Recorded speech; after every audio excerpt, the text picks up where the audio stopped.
पेक्षा माणसं बोलण्याचं कारण असं आहे की बघा, जशा विद्यार्थ्यांच्या स्पर्धा होत असतात तालुकास्तरीय, जिल्हास्तरीय, राज्यस्तरीय, तशा आमच्या शिक्षकांच्या, अधिकाऱ्यांच्या, कर्मचाऱ्यांच्या स्पर्धा होतात. अशाच म्हणजे SCRT आयोजित केलेल्या स्पर्धेमध्ये आमच्या शाळेचे मुख्याध्यापक बनकर सर यांनी पुस्तक परीक्षण अंतर्गत तालुकास्तरीय सहभाग घेतला होता. तिथून त्यांची निवड झाली, जिल्हा स्तरावर झाली, विभाग स्तरावर झाली आणि शनिवारी ते राज्य स्तरावर आपल्या पुस्तक परीक्षण स्पर्धेमध्ये सहभाग घेऊन आले आहेत. निकाल बाकी वाटतं, निकाल बाकी सर, निकाल बाकी आहे, वाक्य आहे.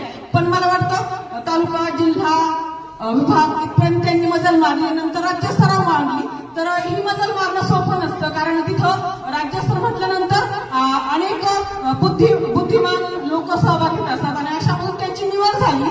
आपल्या बीड जिल्ह्याचं त्यांनी प्रतिनिधित्व केलं आहे. तर मला वाटतं मी व्यासपीठाला विनंती करते की आपण आमच्या सरांचा एक सन्मान करावा, की जेणेकरून त्यांना पुढे भविष्यात असाच करायसाठी प्रेरणा मिळेल आणि आपल्या वहावी गावाचं नाव जिल्ह्यावर, राज्यावर जावं, विद्यार्थ्यांना, शिक्षकांना पण यावं, ही माझी अपेक्षा. आणि म्हणून व्यासपीठाला विनंती आहे की आपण त्यांचा सन्मान करावा.